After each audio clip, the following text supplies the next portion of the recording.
Philosophy, something that helps provide an ethical framework for our lives, helps us ask important questions about life and death, and also helps us look for meaning and purpose in life. Now, many people may think theology or religion is the same as philosophy, but it's not exactly the same, just similar. Let me explain. Philosophy looks for rational explanations and justifications for beliefs. Philosophy has its basis in reason. Theology deals with thinking about religious beliefs in a rational manner, but it presumes faith. And also, I'm not going to bash or make fun of any of these philosophies. I'll just try and give an objective opinion on them, and I'll try my best to not have any sort of my opinion in it, but that's really hard to do. So if you guys disagree with me in the comments, make sure to comment that down below, just so I can get your guys' opinion on this. All right, now into the video. Also, subscribe to the channel. It's the channel's goal to be at 250,000 subscribers by the end of the year, and I think we can do it, so please subscribe. Thanks. Nihilism. Nihilism, a philosophy that is one of the more depressing on the list, but let's get into it. Nihilism, which is a philosophical stance which questions the fundamental meaning and value of existence.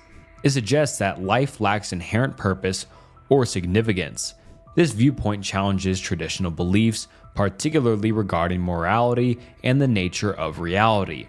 And there are a lot of different sides of the nihilism view, so starting off with moral nihilism, one facet of this philosophy which rejects the existence of objective moral truths. Instead, it proposes that concepts like good and evil are human constructs, rather than inherent principles of the universe. In essence, moral nihilists argue that there are no universal rules governing right and wrong, and ethical judgments are subjective or culturally determined.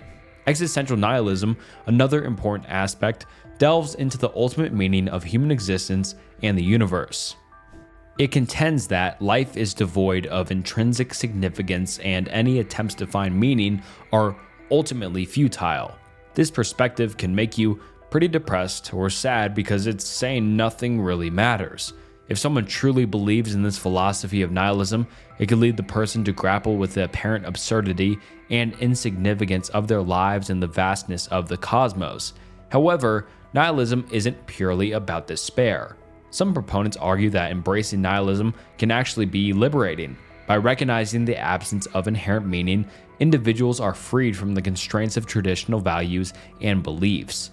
This liberation can inspire a more authentic mode of existence, where individuals create their own meaning and create their own values based on personal experiences and desires.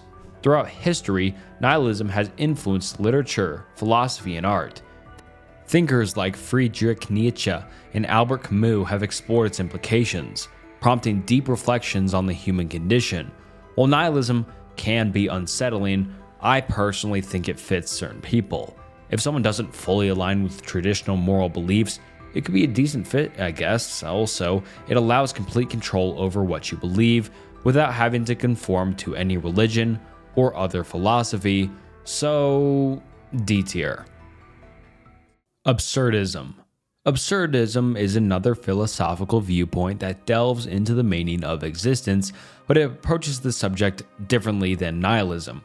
Absurdism, often associated with the work of the existentialist philosopher Albert Camus, acknowledges the apparent lack of inherent meaning in the universe, similar to nihilism. However, instead of resigning to despair or nihilistic conclusions, absurdism proposes embracing the inherent absurdity of the human condition. At the core of absurdism is the recognition of the absurd nature of existence, where humans constantly seek meaning and purpose in the universe that seems indifferent or rational. Despite this, absurdists advocate for a defiant and courageous response to this absurdity. They argue that individuals can find meaning and can find fulfillment by embracing life's uncertainties and contradictions, even in the face of an ultimately meaningless universe. Camus famously illustrated the absurd through his essay The Myth of Sisyphus in his novel The Stranger. In The Myth of Sisyphus, he likens human existence to the plight of Sisyphus, condemned to endlessly roll a boulder up a hill only to watch it roll back down, symbolizing the futility of our actions in the face of an indifferent cosmos. Despite this seemingly futile existence, Camus argues that Sisyphus can find meaning and defiance in his struggle. Also, in The Stranger, Camus explores the life of an ordinary man, Marisalt's, who faces life's absurdity with indifference and detachment. Through Marisalt's experiences, Camus highlights the absurdity of human existence and the potential for individuals to find meaning through personal rebellion against societal norms and expectations. In summary, Absurdism acknowledges the lack of inherent meaning in the universe, but proposes embracing life's absurdity as a means of finding personal meaning and fulfillment compared to nihilism. It encourages individuals to confront the inherent contradictions of existence with courage and defiance, rather than succumbing to despair or nihilism. Absurdism is very interesting to me, and probably one of my favorite philosophies to learn and live by. So I may be a little bit biased, but I think it's good to be yourself and live by your own means and just do what you want and embrace all the struggles that come with life and take every struggle as a learning lesson. So, S tier. Utilitarianism. Utilitarianism is a moral and philosophical theory that suggests the best action is the one that maximizes overall happiness or well-being for the greatest number of people. It's the consequentialist approach, meaning it focuses on the outcomes or consequences of actions rather than inherent principles or rules. At the heart of utilitarianism is the idea of utility, which is typically understood as happiness, pleasure, or the absence of suffering. According to this theory, the morality of an action is determined by its ability to produce the greatest amount of utility for the greatest number of people. Utilitarianism can be further divided into two main branches: act utilitarianism and rule utilitarianism. Act utilitarianism evaluates each individual actions based on its specific consequences, choosing the action that leads to the greatest overall utility in a given situation. Rule utilitarianism, on the other hand, proposes that moral rules or principles should be followed based on their ability to produce the greatest overall utility when consistently applied. One of the key strengths of utilitarianism is its emphasis on promoting the well-being of the majority and its practical approach to moral decision-making. However, critics of utilitarianism argue that it could lead to ethical dilemmas and overlooks the rights and interests of minority groups or individuals. Overall, though, utilitarianism provides a decent framework for evaluating ethical choices based on their consequences and their impact on human happiness and well-being. It continues to be a prominent theory in moral philosophy and is often applied in various fields including ethics, politics, and economics. Utilitarianism is really hard to judge because on one hand you have a fun, happy life because you're just trying to maximize happiness and the complete absence of any sort of hardships or suffering. So I think this philosophy is almost impossible to live by in a sense, because life isn't all flowers and rainbows. There is bound to be hardships no matter how hard you try to avoid them, so you'll always be striving for something that you can't really reach because, let's face it, not everyone on the universe or on the face of the planet will be happy at all times, so this philosophy will never really be fulfilled because you'll always be striving for something you can't reach. So, B tier. Objectivism. Objectivism, which is a philosophical system developed by writer and philosopher Ayn Rand, advocates for a belief in objective reality, reason, and individualism. At its core, objectivism holds that reality exists independent of human consciousness. It asserts that facts are facts, regardless of an individual's beliefs or wishes. In other words, reality is what it is, and our perceptions must conform to it. Objectivism emphasizes the importance of reason as the primary means of understanding reality and making decisions. Rational thinking, logic, and evidence are seen as essential tools for achieving knowledge and guiding human action. Another key principle of objectivism is the promotion of rational self-interest as a moral virtue. It argues that individuals have the right to pursue their own happiness and well-being, and that self-interest is not inherently selfish or immoral, but rather a natural expression of human nature. Objectivism also upholds the sovereignty of the individual and rejects collectivism. It emphasizes the importance of individual rights, including the rights to life, liberty, and property, and advocates for a society based on voluntary cooperation and free exchange. Moreover, objectivism advocates for a laissez-faire capitalism as the ideal socio-economic system. It argues that a free market, where individuals are free to pursue their own goals and trade with others on a voluntary basis, is the most just and efficient way to organize society. In summary, objectivism presents a comprehensive worldview that encompasses metaphysics, epistemology, ethics, politics, and aesthetics, so some pretty important fields it is a big part of. While it has garnered both praise and criticism, objectivism continues to influence debates in philosophy, politics, and culture. Objectivism is a really interesting philosophy to look into and think about, because unlike a lot on this list and what we will cover, objectivism just focuses kind of on the real world and yourself, nothing otherworldly or about life or death. I think that objectivism is an inherently good philosophy. It advocates for freedom, which I'd argue is always good no matter what, but it does mainly focus on just yourself, which can be seen as selfish, but it's really up to you. So, A tier. Determinism. Determinism is a philosophical concept suggesting that all events, including human actions, are ultimately determined by causes external to the will. It proposes that every event, decision, and action unfolds according to a chain of cause and effect relationships dictated by preceding causes and conditions governed by natural laws. This perspective challenges the notion of free will, implying that the future is already predetermined by the past in the present state of the universe. In determinism, human autonomy is questioned, as our actions are seen as an inevitable outcome of prior circumstances and factors beyond our control. There are various forms of determinism, each emphasizing different factors that influence human behavior and events.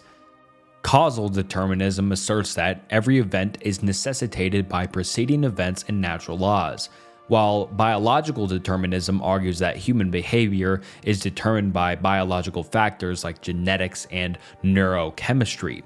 Psychological determinism posits that human actions are determined by psychological factors such as unconscious drives or conditioning. And environmental determinism suggests that human behavior is shaped by external factors such as culture, society, and the environment you live in. Determinism has profound implications for philosophy, touching on areas such as ethics, metaphysics, and the philosophy of the mind.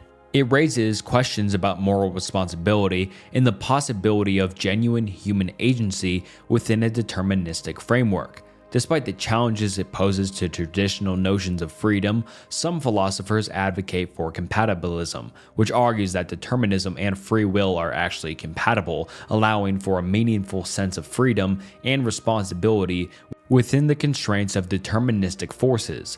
Determinism remains a subject of ongoing debate and exploration, as it prompts deep reflections on the nature of reality, human nature, and the limits of human knowledge. Determinism is another unique mainstream philosophy. It is hard to agree with, though, because free will is true and real according to almost every philosophy and religion worldwide that says humans do have free will, and having people's lives predetermined is hard to prove, but also hard to disprove. So who really knows? But I don't think that this philosophy has a lot of, evidence, I guess. So I'll go with C tier. Empiricism. Empiricism, which is a philosophical stance, highlights sensory experience and observation as the primary sources of knowledge about the world. In constraint to rationalism, which we'll cover next, which prioritizes reason and innate ideas, empiricism asserts that all knowledge ultimately stems from sensory perception and experience. Key principles of empiricism include sense perception, wherein knowledge is derived from direct sensory experiences like seeing, hearing, touching, tasting, and smelling. Empiricists argue that experience serves as the foundation for acquiring information about the external world.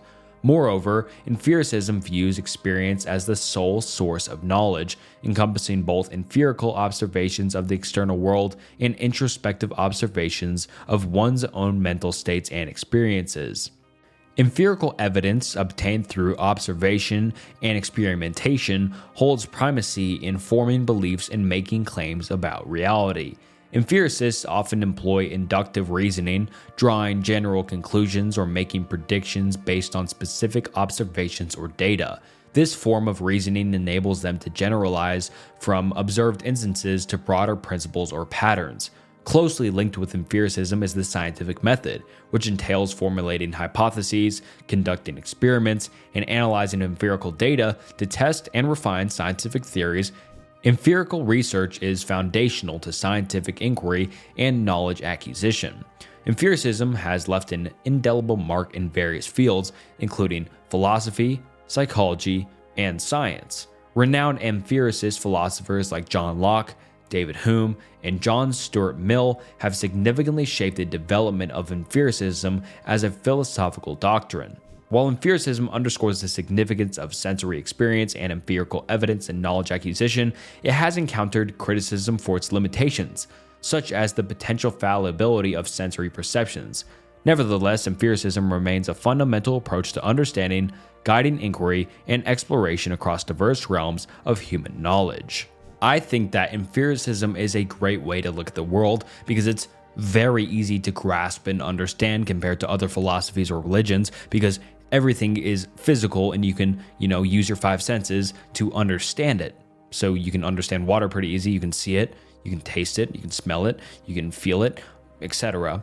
And that is way more understandable and easy to grasp compared to thinking about death or what's after death. So that's where my critique comes in, because empiricism doesn't touch on life or death, because there really isn't any science saying what happens after death. Sure, many people or empiricists might think it just goes black after that. You just cease to exist, but it doesn't really touch on that. So that's the one critique I have for it. So I'll go with B tier for empiricism. Rationalism. Rationalism is a philosophical standpoint that places reason and rationality at the forefront as the primary means of attaining knowledge and understanding reality. And unlike empiricism, which emphasizes sensory experience and observation, rationalism asserts that certain truths can be known independently of experience through the use of reason alone. Key principles of rationalism include the primacy of reason, which is considered the foundation of knowledge, and the belief in innate ideas or concepts inherent to the human mind, present from birth, and the reliant on sensory experience for acquisition. Rationalism also posits the existence of universal principles or truths that are timeless and immutable, accessible through rational reflection. Additionally, rationalists often turn to mathematics and logic as prime examples of knowledge gained through reason, viewing mathematical and logical truths as necessary and certain, providing a basis for understanding the world. They typically employ deductive reasoning, drawing conclusions from general principles or premises through logical interference to derive new knowledge. Rationalism has had significant influence across various fields, including philosophy, mathematics, and science. Renowned rationalist philosophers like René Descartes, Baruch Spinoza, and Gottfried Wilhelm Leibniz have contributed to its development. While rationalism emphasizes the power of reason, it has also faced criticism for potentially overlooking the importance of empirical evidence and sensory experience in understanding the world. Nonetheless, rationalism remains a prominent approach to knowledge and understanding. And rationalism and empiricism are very similar and different at the same time, so I think it would be unfair to rate one higher than the other. So I will go B tier for rationalism. Let me know what you guys think down below. Existentialism. Existentialism is a philosophical movement that emerged in the 19th and 20th centuries, particularly in Europe, and it focuses on the individual's experience and freedom in a seemingly meaningless or absurd world. So this one's similar to Absurdism. Key existentialist themes include the exploration of existence, freedom, choice, responsibility, and the search for meaning in life. One central idea of existentialism is the notion of existence precedes essence, meaning that individuals exist first and then define themselves through their actions and choices. Existentialists reject the idea of predetermined human nature or essence and emphasize the individual's freedom to create their own meaning and identity. Another important concept in existentialism is the idea of authenticity. Authenticity involves living in accordance with one's true self, values, and beliefs, rather than conforming to societal expectations or norms. Existentialists encourage individuals to embrace their freedom and take responsibility for their choices, even in the face of uncertainty or existential angst. Existentialism often explores themes of alienation, isolation, and the experience of being alone in the world. Existentialist thinkers like Jean-Paul Sartre, Simone de Beauvoir, and Albert Camus grapple with the challenges of human existence, confronting questions about the meaning of life, the nature of existence, and the inevitability of death. And I think this one is a good way to look at the world. Once again, very similar to Absurdism, which I did rank S tier, but this one may be A tier for me because I think just finding a decent way to go throughout life without having to really conform to a certain thing is good. Having your own sort of ways to go about life is important and create your own meaning for your own life. So yeah, A tier. Stoicism. Stoicism, an ancient philosophical school originating in Greece and later flourishing in Rome, offers practical guidance for living a fulfilling life through personal ethics, self-discipline, and resilience. It emphasizes virtues such as wisdom, courage, justice, and self-discipline as the path to eudaimonia. Central to Stoicism is the acceptance of nature, urging individuals to embrace the natural order of the universe and recognize what is within their control and what is not. By accepting the inevitability of change and impermanence, Stoics seek inner peace and serenity. Stoicism also emphasizes the control of one's will, advocating for self-discipline and rationality to overcome destructive emotions and achieve inner tranquility. The concept of amorphity, or love of fate, encourages individuals to embrace all experiences, both positive and negative, as part of a larger cosmic plan, finding meaning and purpose in every situation.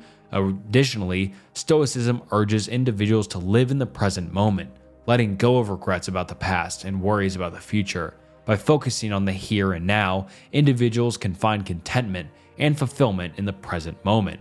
Stoic principles have had a profound impact on Western philosophy and continue to resonate with people seeking practical wisdom for navigating life's challenges.